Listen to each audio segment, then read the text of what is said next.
say that.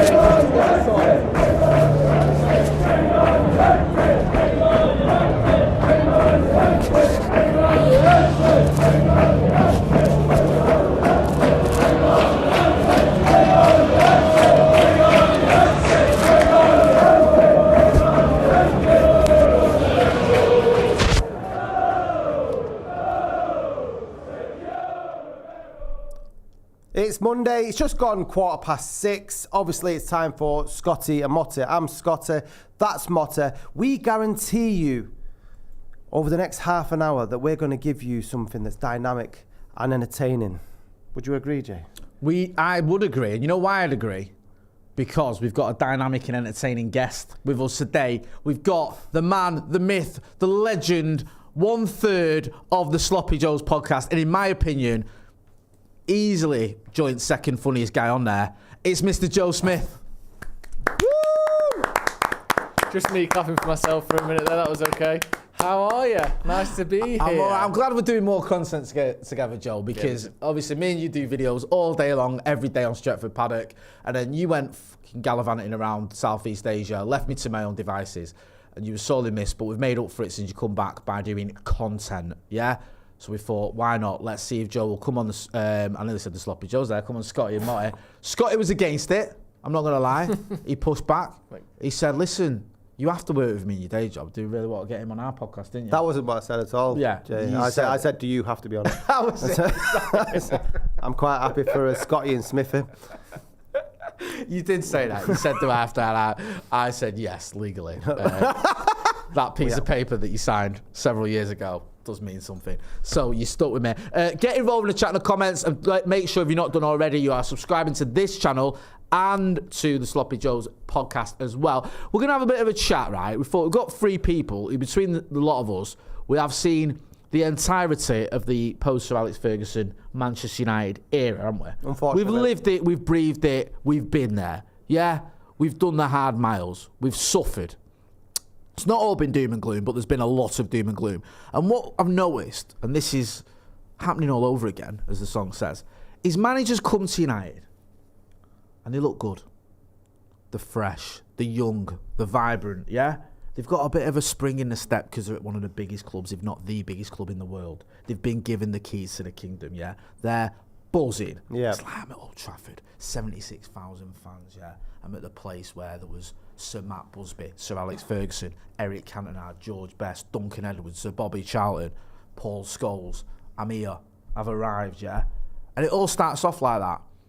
And then, by the end of their time at Old Trafford, they're more or less writing the team sheet on the walls in excrement. They've lost the plot.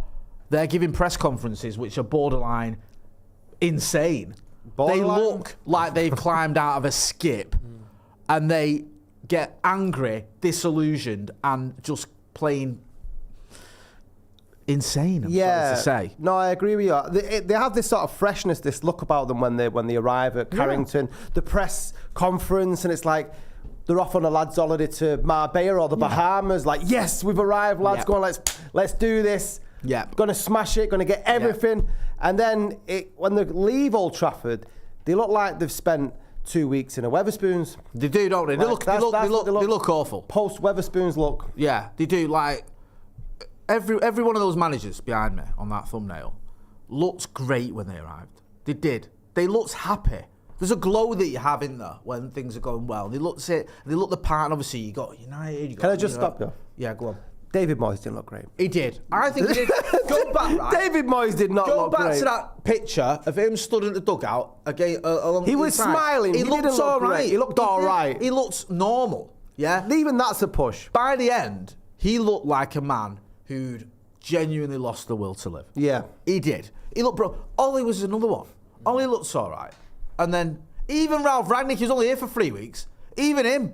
At first he looked alright, he's full of beans, a bit of a cheeky chap and all that. And by the end, he was sat in press conferences just saying this club's fucking shite and everyone involved in it is a dickhead.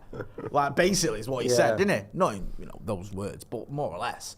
I mean, even Jose Mourinho, who is one of the most suave managers in history, looked like that by the end of it. Look at him. That's Jose. a lovely man. And he just looked like he'd gone, what is it? He doesn't look like the special one there. He doesn't, does he? He looks rough. Yeah, and I was in press conference with Jose, and he was cracking jokes, he was loving it, he was riffing, it was all good. And then by the end of it, he's putting Scott McTominay in defence. He's saying that all my players are rubbish. He's kicking off with everyone. Yeah. It's like, it doesn't work, does it? What's going on? There is another way of looking at it. Maybe we signed managers that were already on that sort of trajectory. Maybe they were already off to the asylum, and that's the sort of calibre of managers that we were signing. Because you can't tell me that Jose wasn't on a decline. Obviously, you know, he hit rock bottom at Manchester United, which is the first thing I've ever said about United. You know, Solskjaer, was anyone expecting him to do anything? Well, don't forget when he arrived, he was all right, and then he went on that record-breaking run as caretaker, and it all looked like things would go well. And then by the end of it, he just looked like a broken man. Maybe there's a problem with the contract. Go on. Like if we just kept everyone on caretaker side of stuff. Like Carrick looks all right. Carrick did well. No, for 3 games. But Carrick's left it. Carrick still looks a decent chap. Yeah, he did. What about you, Joe? What do you make of it? Because it does. Even Erik ten Hag, right? You've been in Erik ten Hag press conferences, and last season he looked full of beans. He looked happy. Now he looks unwell. I'm not trying to be horrible towards him. He doesn't look great. No, he looks like he's got bags under his eyes, and I don't know if he's genuinely been ill or just the managerial job at Manchester United breaks you.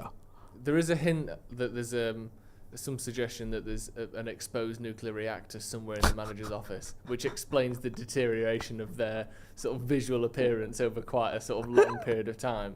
Some level of radiation is being ingested by these people. It's odd. It is. They all get ill. Solskjaer used to be known as the baby-faced assassin. Yeah. He's not baby-faced anymore. He left United absolutely granddad-faced, not baby-faced. It is mad. And Jose there, letting his hair grow long and sort of half asleep, but also furious. Van Gaal, I mean, I think he was always mad, wasn't he? But Ten Hag, he came in and I remember when he first came in and people were talking about him saying like, he's a strong, kind of structured, no-nonsense kind of presence. And all of a sudden it's about, you know, how he's too strict, he's got no warmth, he's got no this, no that. And I think sometimes your weaknesses get exploited and exposed. It's not like new weaknesses arrive, but for some reason as a club, fan base, players, whatever it is going on, this mixture that we've managed to create for ourselves, or that's been created for Manchester United, exposes all of our managers' weaknesses and none of their strengths, regardless of what kind of manager they are. Like if you're a sort of man-to-man, you know, I think Solskjaer is a fantastic man manager to keep the squad harmonious, to get them playing, to get the fans feeling happy. The players looked happy when we were at our best under Solskjaer. Even he looked like, you know, everything had fallen off by the end. No one liked him. He didn't like himself. Like Jose's a fantastic motivator. By the end, he couldn't motivate a bag of chips, let alone, you know, to win a Premier League title. Ten Hag was known as this tactician. Look at him. What he does at Ajax, the space, negative space, minimum width, all this stuff that you hear. Now there's no tactics. You look at the pitch, it's just a massive gap in midfield, a load of shit. Like Van Gaal was known, he wins wherever he goes, he's this genius. Look at it. And then by then he was just a mad bloke drinking his own piss at the bus stop. Like everyone just gets the worst version of themselves completely amplified and thrown back in their face. It's horrendous. I completely agree with that, actually. All of that. Yeah, that's what I mean. We do amplify their downsides. Yeah, like it's easy to forget that these people weren't like that when he arrived at United. None of them were. Like, other than maybe Van Gaal, who was always crazy, and there was always the Emperor's New Clothes about this philosophy that no one really knew what it was, even after he'd gone. But the rest of them, like, they just, you saw it. You saw people, men, managers, like, in some cases, amongst the best coaches ever. Like, Jose Mourinho's CV is almost as good as anyone in the modern eras. He's won two trebles at 2 different clubs. He's won 3 Premier League titles. Like, he won, was it the Europa League at Roma? He's a manager that was looked at as someone who, defensively especially, was second to none. He was masterminding games that no one else could do. I don't think anyone else could have got that Inter team past Pep Guardiola's Barcelona team. I think he's the only one on the planet who could have done that and to do what he did. And yet, by the end of the time he leaves United, and he wasn't that much in decline when he arrived, because let's not forget, he'd won the title at Chelsea like 9 months before he arrived at Manchester United. And he'd won the league 2 years before that. He wasn't like we got him like 5 years after his last trophy win. We got him when he still had a lot left in the tank. He was only a relatively young man as well. And yet by the time he left, you've seen the pictures of him. Like you were saying, Joe, he looked like someone who just let his hair grow, stopped looking after himself, and just argued with everyone constantly. Even himself. Yeah, it's like Old Trafford just turns managers into sort of Benjamin Button in reverse. It does, doesn't it? It's like that rapid aging. Yeah, that's it, yeah. Once they hit that managerial move. We've got loads of comments that I'm going to get into as well, but before we do, we're big in the game now. We have got a sponsor, yeah? And it's a sponsor you need to know about. It's the people over at Surfshark. Check this out. If you're watching from outside the UK, whether you live abroad or you might be away on your holes, United matches are often subject to regional broadcasting rights, meaning that certain games may only be available to viewers in specific countries. Surfshark VPN allows users to connect to servers in different countries, effectively bypassing these geo restrictions. This means you can access streaming platforms or channels broadcasting soccer matches from anywhere in the world, making sure you never have to miss the action. You don't want to miss any of those big games. Surfshark VPN provides users with access to servers in numerous countries. This means that United fans can easily switch their virtual locations to countries where matches are freely available or where broadcasting rights are less restricted. This opens a wider range of channels to watch United games live.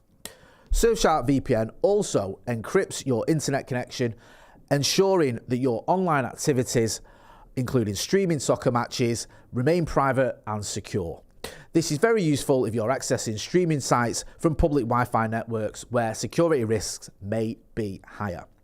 By connecting to optimized servers provided by Surfshark VPN, users may experience faster streaming speeds and reduced buffering. So you're not waiting ages to find out if that last-minute winner actually was a goal. You're not waiting for the VAR decision for even longer.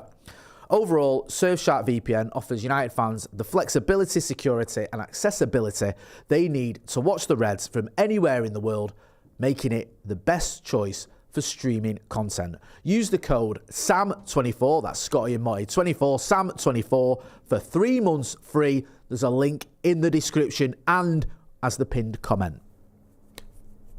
Oh, it's me, of course. Big thank you to Surfshark for sponsoring this podcast. As always, go and check out the link in the description. Don't forget as well to use your code. You're using the code SAM24 for your extra 3 months free. Also as well, thank you to everyone who's got involved in the comments. I'm going to go through some of these as well. Yeah, because loads of people commenting. Apologies for being late. It was all my fault because I'm just shit.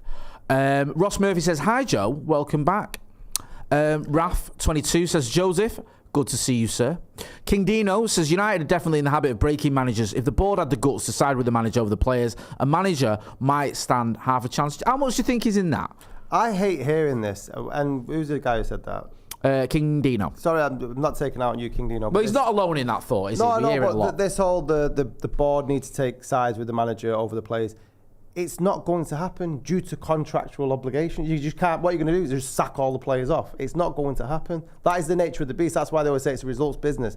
If the on the manager, if it doesn't happen, the manager gets Do you gone. think there could be maybe at times a happier medium though? For example, when like, I don't know, there was rumours that Jose wanted rid of Martial and the board overruled him. Like if a manager wants to get rid of a player that he doesn't think is good enough or fits the bill for him, then could the board say, okay, yeah? There have been times when the board could have been better. On one player, but, you know, like this in the past with Pogba, with Mourinho. But if you look back to Ferguson's days, when he wanted to get rid of Beckham or whatever, or Van Nistelrooy, the board might have pushed back then, but there was no way Ferguson wasn't going to play. It's different. It's different. You know, but it's like, you can do it against one player, I think. I think you can go to the board and say, this one is a bad egg, bad signing. But let's get it right. United are playing shit for multiple reasons, and a lot of it is 11 that are on the pitch, and they're not getting rid of all of them. So you can't say just, you know, you need to side with the manager over the players. Do you think there is an element of the players know that as well? Or do you think that's just modern football? I think the players are playing for themselves, and I think that's representative on the pitch. They just look like they've sort of individual tactics, really, at times. Somebody put, I hate the phrase playing on vibes, but I heard someone say that the other day, and it seems like, if we're in a good mood, we'll charge up front, and then if we can be arsed. But there's no tactics or any sort of... Manchester United for a long time, and I think this has probably been Ten Hag's downfall, I think you've mentioned on his personality, is that there doesn't seem to be any unit, no team ethos there. And whilst I was very critical of Solskjaer and his tactics, it seems to have gone the other way with Ten Hag. Solskjaer had a happy camp, but couldn't take it to the next step because he didn't have the tactical nous. Yeah, no, I know what you mean. That's a common sort of criticism that's levelled at Ten Hag. Joe, you've been very supportive of the current manager, should we say? Do you see a difference in what's going on with him as what's gone on in the past, or do you think this is sort of another cycle that we're in? Because we tend to have, let's have it right, we've been speaking on this podcast about managers losing the plot, which indicates, sorry, I'm sorting myself out, that you had a plot to lose in the first place. And all these managers, nearly all of them, barring maybe Moyes, have had success. They've had even whether it's Ollie's caretaker spell, whether it's Jose winning 2 trophies in his first season, whether it's Louis van Gaal getting us back into the Champions League. I know he ended on the FA Cup, but before it all went Pete Tong, he had that initial season where we did what we needed to do to get back into the Champions League. So, do you see this happening again? Do you think we are in this sort of cycle we've been in the past? Or do you think Erik Ten Hag can break the mould, if you allow me to mix my metaphors? I think we are in the same cycle, but I hope we don't go the same way with it. Yeah. I think that maybe we've just got all these managers wrong in a row. Maybe we have. That's possible. And I don't want to rule that out and assume that because it's been bad, that the only reason it's been bad is because we didn't give them enough time, because I don't think that's the case. A lot of them, I think that it was just bad because it didn't work. Yeah. But I do think that it would be worth trying something different and worth giving someone a bit longer, because we're seeing the exact same pattern. It's either the first or second season, they get a team that looks like they're playing together, that has a semblance of tactics, they win a trophy or they get to a final like they did under Solskjaer, or they win a trophy under Van Gaal, win a trophy under Jose, win a trophy under Ten Hag, and then it falls apart. And the exact same thing, same thing is happening again. And I think that if we just sack him again, then we're just encouraging that cycle to begin again. Maybe he's not the right person, but I think that if the new owners and the people in charge think he's a good coach, I would give him a bit longer.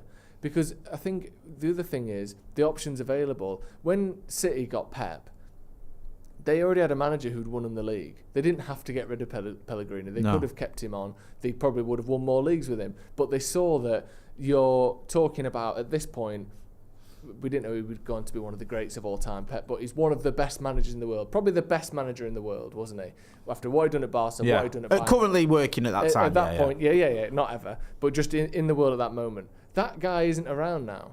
There isn't someone who looks like they could be the best manager in the world. Maybe you could say that about Alonso in 2 or 3 years, but that isn't where we are now. There isn't a Pep Guardiola to come in and to definitely be a top manager. I just think that Ten Hag is as good as anyone who's about. Obviously, Tuchel, maybe he's got a better CV, he probably has. But he's got failings as well that will get exploited. And when we talk about the weaknesses getting kind of exaggerated at Man United, this thing of falling out with players, this thing of failing at Bayern Munich when they're the most fail-proof team in Europe and you failed, I think that will get exposed very quickly. I just think maybe we should wait a bit longer, try something different, rather than just repeating the same cycle that we've seen for the last 11 years. I don't know. It might not be good enough, but I don't think we know yet. I understand that, and I think your point about you can always get their own managers lots of times in a row, because if you look at Manchester United's success in our history, we've had 2 of the greatest managers of all time. Yeah. Right? Arguably the 2 greatest managers of all time. And I think that is a genuine conversation to be had, that Matt Busby and Sir Alex Ferguson are the 2 greatest football managers that have ever lived. Yeah, you could have an argument about that. I know people disagree, but that is, it's not beyond the realms of possibility. Yeah, either side of those 2 managers, you've got lots of others. 26 years of managers between them 2 managers. Well, between them 2, exactly. Yeah. Atkinson got sacked. Sexton, Doherty, Farrell. I know Dockett was for a different reason other than football, but he still got relegated before he became good and got sacked. Wilf McGuinness, there's all these other managers. Post-Fergie, you've had another 6 or 7 managers or whatever it's been, I forget, or maybe not as many. So there's a case that, do you know what? This is kind of like what happens at United. But the thing is, I mean, you can extend that because with Matt Busby and Ferguson, and I hate to use their names in the same breath, but in the modern game, the likes of Klopp and Guardiola, they're the exceptions, they aren't the rule. Do you know what I mean? And I think Manchester United fans, we need to get used to this idea that we aren't going to get a manager for 5 years, and these contracts that we hand out to managers willy-nilly just seems pointless to me because everyone's like, oh, we've got to give him more time. The average manager I was looking today in the Premier League or in modern football is 18 months to 2.5 years. That's it. That's as long as they get. That's bang on it for United as well, isn't it? Right. Yeah. So that's where we are now. And I think that's been the case with what Joe was saying, that we have hired the wrong manager time and time again. No, like they all had their accolades and came with reputations. But don't tell me when we signed Moyes that we shouldn't have signed I wanted Klopp or Guardiola or Mourinho. There were other managers and options available when we hired the managers that we ended up getting. So I think that we were getting a manager on a decline and the wrong ones. And I think Ten Hag, I think it's gone too far now I just can't see it at all. And I think with the fact that we're getting Wilcox in, is it Barrera? Berada. Dan Ashworth when he decides to stop mowing his lawn. We're getting all this behind the scenes. I just think it's time for a fresh start completely and get a new manager in and then progress from there.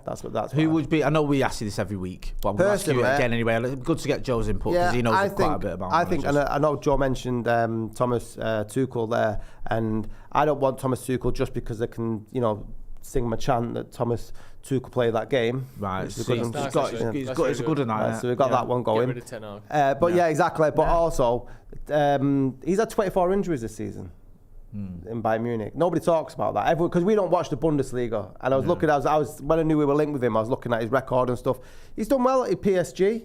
Got to the Champions League final. He's won the Champions League. He won the league with Bayern last year. He's been hampered this year in Bundesliga. He's reached the semi-finals of the Champions League. Before he got sacked at Chelsea, he was averaging 2 points a game at Chelsea. Obviously, the sort of calamity that's around there, so it was never going to be an easy job. Poch has already lost more games than Tuchel did during his short tenure. If you look at what he did at Dortmund, he finished the highest points in second place with Dortmund behind Bayern Munich, and that was with and that was better. So he did better there than Klopp ever did at Dortmund. His pedigree is great, and everywhere he goes, everyone says he's a fantastic coach. My only downside of sorry, what do you mean he did better than Klopp ever did at Dortmund? In terms of like their points within in the league. Oh right, but the downside to Tuchel is that his man management, like everywhere he's gone, is known as being quite aggressive. Do you think that, and this is for one for you as well, Joe, do you feel that if Ten Hag does go, obviously, that United might need to bite the bullet and maybe take the sort of Abramovich-Chelsea approach of just going, look, who's the best manager available? Get him in, give him a couple of years, and if it goes wrong, just get rid and start again, because Chelsea did that for years and it works for him. And maybe we need to let go of this idea that we're always like, the 6-year contract, the 5-year, this is it, this is the long-term one. Do we need to just go for the flavour of the month? Or do you think we still need to think like, you know what, we are Manchester United and we need to try and at least aim for long-term? I think like what you said, Scotty, about the average manager being 18 months to 2.5 years, but that's the average manager. That's not successful managers. Like when a manager gets in a club and does really well, I'm not saying Ten Hag will be that, but you look at the top teams, most of their managers have been there for quite a while now, haven't they? Like, obviously City and Liverpool, they've got 7 or 8 years between them there. Simeone's been at Atletico for a decade. Ancelotti's been at Real Madrid for 3 or 4 years now as well. Even Arteta's been a little while now. Arteta's been at Arsenal for, I think this is 4th or 5th season. Yeah. So when it works, people do stay longer. I think Chelsea is like, I would say, an incredibly risky model to try and emulate because no one, I mean, maybe we can go back sort of pre-war, and it happened a little bit at Liverpool in the 70s and 80s, but no team has had like sustained success sustained success Go of on, trophies. you can do that. Good lad. Under like 7 managers in a row, like Chelsea have done from 2003 to 2017 or 20 when they won the Champions League. I've never seen another club do that. It's so weird. It shouldn't work, should it? And No. and it hasn't now. It stopped. Kind of like they've stuttered and sort of. It looks like it's begun to unravel. But that is so mad that from like. And I know it's Abramovich. Someone in the chat saying it's Abramovich money, and I get that. And also, I think that Chelsea. I won't say they were lucky, but they were fortunate in the sense that they've always had this sort of. They had this core of world class players. Like whether it was Lampard and the racist and Didier Drogba, or whether it was Hazard and Kante, and they've always had. Azpilicueta. They've always had at least 3 or 4 players who were like. Even to the point of when they won the Champions League, they still had, I think, 3 or 4 players you go. They're mint. But look at the managers that Chelsea won the league with. Ancelotti, Mourinho. That's what I mean. Those were their model was go out and get the best managers available. Yeah, that's what they always did. So that's what I'm saying. Is that what we need to do? I think so. What they did with Ancelotti, though, you know, he won a double. Next season he finishes second. He gets sacked in the tunnel at Goodison. Like the ruthless. Is that what United should do? I think so. United should go with it and go, look, you're going to get, you know, we'll bring you in on a 3-year deal, but if you're not fulfilling it after 2, you're done. Would you be happy to go down that I route? think so. I just think we've got to get rid of this idea that we're going to replace someone for a long term. And if it happens, you know, let that build naturally rather than say we've got to give them time, And I think we should identify from the off that we want to see certain milestones, because whilst it was acceptable that Manchester United could dip under Ten Hag, the sort of lunatic phrasing that came out after the draw against Burnley, which I thought we should have lost that game, to say that we're one of the most dynamic and entertaining teams in the league was just ludicrous. Man United, that's what it does to you, man. It sends you crazy. I'm telling you. Ross Murphy says if Arteta wins a league with Arsenal, they're going to try to give him more years at Arsenal and not let him go. It just shows if you back your manager, you can be successful. No, it doesn't. Brian Casey says we've been using the Chelsea approach for the last 10 years. Manchester United should always look to have the best manager available. Right now, it's Ten Hag. Amaya Garkali says what I said about the Abramovich money as well. Heaven Soul, I think he's talking about Tuchel, said he burnt the place down every 18 months at every single one of those clubs, though. That's not true. Amaya Garkali says it didn't. No, but Tuchel won the league at Bayern Munich, didn't he, last year? Yeah, he won the league at Bayern Munich. And the thing at PSG was it was Leonardo that he had a big falling out with, and the stuff about when he left Dortmund was when Dortmund's bus got a bomb attack on it. Yeah. And then UEFA and the club decided to get together and say we'll play the following day, and then apparently had a barney with Dortmund about that because he didn't want to play. Fucking hell. Sandlot says, were they available? Moyes was something like Fergie's 7th choice when he just couldn't secure them. There was other managers available than David Moyes. And I'm not buying this. Sandlot just said that, by the way. That I think Fergie's changed his tune. I love Alex Ferguson. He's obviously a hero. But he's kind of changed his tune when it all went Pete Tong with David Moyes. Because if you read his first book, I think it's the autobiography. And it's like, it's not true to some of the interviews and stuff he was saying. It's not his first book, sorry, his second book. It's kind of like, it wasn't all down to me. But I remember, I was in that press conference when David Moyes said, Fergie came round to my house and said, you're going to be the next Manchester United manager. There was no interview process. Yeah. There was no, like, show us what your plans are. What targets have you got? What's the style of football going to be? How are you going to keep up the traditions of Manchester United Football Club? It was literally, Fergie come round to my house and went, you're going to be the next United boss. So I think Fergie needs to take some responsibility for Moyes myself. Say Liverpool have got this, is it Slot he's called, the new manager? Arne Slot. If he has 2 seasons like Ten Hag at Anfield, do you think they'd stick by him? Do you think if a Ten Hag type manager follows Pep Guardiola when he eventually leaves, that City will stand by that? Do you think Chelsea would? I think Liverpool might do. If he wins a trophy in his first season, I think they might give him a second season. I don't think they would at City. Chelsea? Arsenal? I doubt it. I don't know. Arsenal stuck with Arteta, didn't they? He won a trophy in his first season. They give him another 4. So I don't know. What do you reckon, Joe? I think Liverpool would. Yeah, Liverpool would be happy with it. That's, on average, they win about the same as Ten Hag's won the last 2 seasons anyway. Yeah, that's true. Even under Klopp.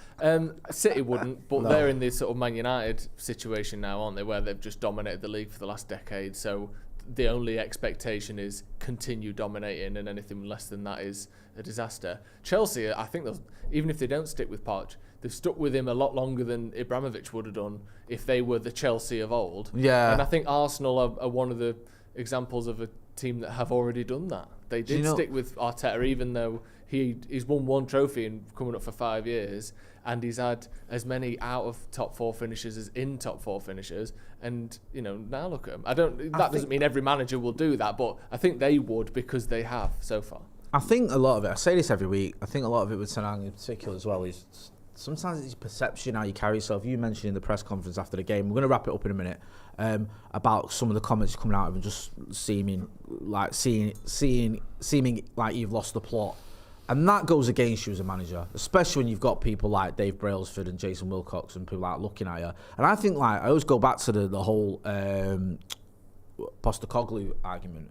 Postecoglou right now at Spurs, people love him. People like looking at him going, look at how well he's doing. Time, and I think a lot of that is his personality as well. I think actually points per game and what they've done and some of the games points they've dropped, there's flaws there.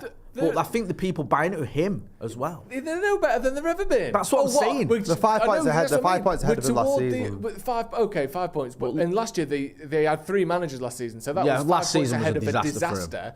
Oh, we're getting toward May, and Tottenham are fighting for top 4. We've never seen that for the last 20 years in a row. Like, that's what they always do. But people love him, like you said, because of his personality. I don't think he'll be there in 2 years. Do you know? I think no, because he needs to make them better. It's all well and good playing a high line and getting battered by Chelsea, but if you're just challenging for top 4 and not winning trophies, like they always do anyway, having a smile and being nice and calling everyone mate only goes so far when the team is just the same team as it always has been. Like, he actually needs to make them better, which in terms of performances maybe he has, but in terms of results, it's just Tottenham trying to get top 4 and probably not going to make it again. I think that stadium will be like a bit of an albatross around his neck as well. I think sooner or later you have to deliver Champions League. If you don't do it this season, I think they're going to look, you can't go back-to-back seasons without delivering Champions League football. So personally, I think with the money they've invested in that stadium and stuff, I think they'll want that money. Do you think Ten Hag will get the time under this new regime? I honestly think it's a toss of a coin. Really? I think he might, because I think they've got 1 year left and they can just say we let him have his contract. It saves them gardening, leaving him. It saves having to pay 10 million quid to sack him. We're so skint that might actually be a big part of the consideration now. And also, then they can say, we give managers time. It's part of the United tradition. Managers getting time. It took Fergie X, Y, and Z. But we both agree that it's the best time to part ways. They don't even have to sack him. All you have to do is not renew his contract. It's like letting someone go who's a bit past it, isn't it? Like, it makes the decision easy for him if they give him another year. And if it's so bad they have to sack him in the meantime, then they can. But I think that they can bide themselves a little bit of time by not bringing in their own man yet, when there aren't any obvious ones available. See, if you asked it before and we didn't all go around, but if we're picking like who we would have as the next manager, I think Tuchel is the best of the available options. But I think I would prefer Luis Enrique at PSG. I think he's got a very good CV, better style of play than Tuchel. I'd be up for that. Not that I want to get Ten Hag out for him, but if you're looking at the end of next season, who knows? Alonso could be an option. Who knows how that'll work out? Enrique could be an option. Tuchel will probably be an option because he'll have got sacked from somewhere else after winning the league or whatever. But I think they might wait and think, we need the next signing to be City's Pep, not United's. Well, that's kind of what City did with Pellegrini. I know it was easy with Pellegrini because his final season, I think they got to the Champions League semi-final. I can't remember what they did domestically. I know they didn't win the league, but they were finished in the Champions League spots. But they knew they were getting Pep. They were happy to wait for Pep. They weren't like, well, let's rush and get someone else. It was already and I don't mind that. If they were going, look, we want Luis Enrique in 2025, that would be a plan that would make a bit of sense. But I don't know, that would be sort of the joined up thinking we're not used to seeing at Manchester United. But then again, it's this is what we might be doing now. And the risk on that is if this sort of plight under Ten Hag continues into the next season and we once more don't get Champions League, that would be a disaster to bringing players in the financial side of it, wouldn't it? That's the risk. Yeah, I mean, even if you got a stopgap manager in for that time. I mean, you could try and do that, or you could try and get someone now. The thing is with Tuchel, and things like any of these managers we keep mentioning, like Tuchel, we don't know what he's going to do. There's this given like, oh, he's hinted he wants to go back to England and he'll be up for it. You don't know that. You don't know if you know. We've not got Champions League football. Have you seen what the Bayern Munich fans have done with Tuchel? They've started a petition. What, to keep him? To keep That's him what I mean. Because you can't just get given that United can go, because we're not that team or that club anymore. Where you go, yeah. Do you want to come to United? Yeah, of course I do. Yeah. Especially if we're in the Europa Conference or something. Especially when you look at how you look when you leave. Yeah. Showing this thumbnail. Yeah. And he'll be like, Jesus wept, no you chance. Need to create a video of us like a spinning door. You know, like Superman where he goes in the phone box. Just comes out with a walking stick. Look like, as Joe said, like he's come out of Weatherspoons, drinking his own piss. Joe, thank you, my brother, for coming on the channel. Much appreciated, as always. Go and check out the Sloppy Joe's podcast. When are you next on the Slopsters? You, Ethan and Joe? Out tomorrow. Yeah, the first one since I've come back. So yeah. Oh, mate, cool. Do you know what I mean? We both stepped in, didn't we? We did. Thank you for that, by the way. No, we enjoyed it, man. It was. Did you get fed on yours, by the way? I had an issue, right? I've got a bit of an issue with the Sloppy Joe's lot. No, yeah. Because whenever I take food on there and it's like that 9 out of 10 club, no, nothing. That doesn't sound like you. And then the 1 out of 10 club, no, wrong. So I did hash browns and that was wrong. For what? 1 out of 10. Well, you're a lunatic then. Yeah, I did duck in orange sauce for the 9 out of 10 club, and they said no. Yeah, that's because it's very bland, Jay. That's what duck in orange sauce? Bland. Mate, you're off your head. It's proper exotic. Proper exotic. And you managed to sneak tomatoes into the 1 out of 10 club. One of the best foods on earth. The grilled tomato. Right. If you want to know what was amazing. It's an incredible bit of snap. Do you know what I mean? If you wonder what we're on about, check out the Sloppy Joe's. Your face fits on that channel, Joe. Do you know what I'm saying, bro? If you what? You know what I mean. Is it? Yeah. Hey. That's all I'm going to say. Right, make sure you're subscribing. Make sure you're checking out Sloppy Joe's. That's been my good friend Motty. That's been Joe Smith. Thank you for joining us. I've been Scotty. We shall see you soon. Make sure you press and subscribe, you bastards.